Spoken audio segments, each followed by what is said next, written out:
লন্ডনে থেকেছি। সো এর আগে আমি বাংলাদেশে অনেক এনজয় করেছি। এটা নতুন বছর বাঙালিদের জন্য। আমি তো বেঙ্গলি, সো আমি খুবই মনে হয় নতুনত্ব খুঁজে পাই। সব মানুষগুলো সুন্দর সুন্দর ড্রেস পরে আসে, লাইক শাড়ি, চুড়ি। দেন এটা একটা মানে বাঙালি ট্রেডিশন। আমি ফিল করি সবাই একসাথে একত্রিত হয়, ফ্রেন্ডস, ফ্যামিলি অ্যান্ড এভরিবডি, মানে ডিফারেন্ট ফিলিংস দিয়ে, এবং তারা কিছু মেমোরি ক্রিয়েট করে, পিকচার তুলে দেন ফেসবুকে পোস্ট করে। সো আমি মেন করি যে আমাদের বাঙালি ট্রেডিশনকে রিপ্রেজেন্ট করাটাই হচ্ছে পহেলা বৈশাখ। যেগুলো আমাদের বাঙালির আগে শাড়ি পরতো সেগুলোকে নতুন করে নতুন প্রজন্মের কাছে তুলে ধরছে। এটাকে আমি মানে পহেলা বৈশাখ থেকে নিই। আচ্ছা, যেহেতু পয়লা বৈশাখ বাঙালি সাংস্কৃতিক একটা কথা আছে, বাঙালি সাংস্কৃতিকটা কি এখন পর্যন্ত আছে কিনা?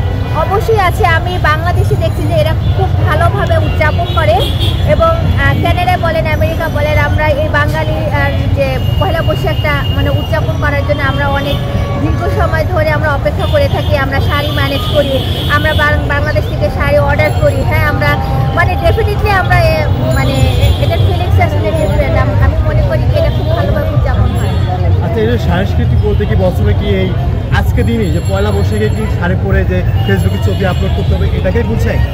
Not like that. এটা হচ্ছে যে লাল সাদা শাড়ি, এটা শুধুমাত্র পহেলা বৈশাখের জন্যই এটা মনে করা হয়।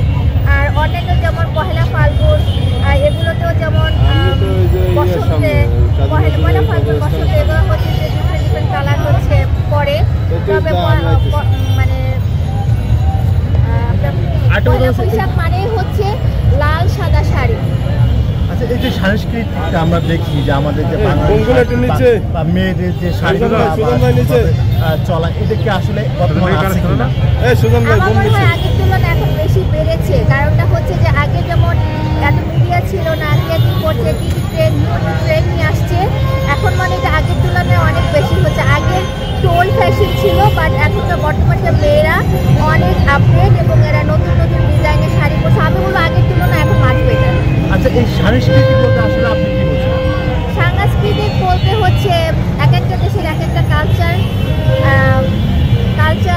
এদের মানে প্রেজেন্ট করে কালচারটা বেসিক্যালি, যে তারা কী করছে ডেইলি অ্যাক্টিভিটিসগুলো। যেমন শাড়ি গায়ে, যেমন ট্রেডিশনাল কস্টিউম, রাইট?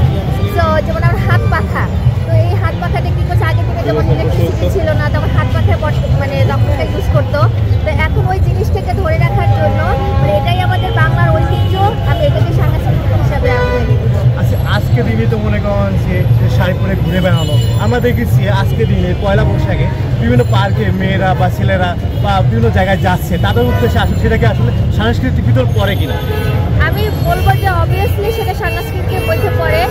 আমি ফার্স্টলি আমি বলেছি যে আমি লাস্ট 6.5 ইয়ার্স আমি কানাডাতে ছিলাম। অনেক হট আমার জন্য বাংলাদেশ, তবুও হচ্ছে আমি ঈদ এবং হচ্ছে পয়লা বৈশাখকে সামনে রেখে আমি এসেছি যে আমি পয়লা বৈশাখটাকে হচ্ছে প্রেজেন্ট মানে আমি খুব এনজয় করবো পয়লা বৈশাখে।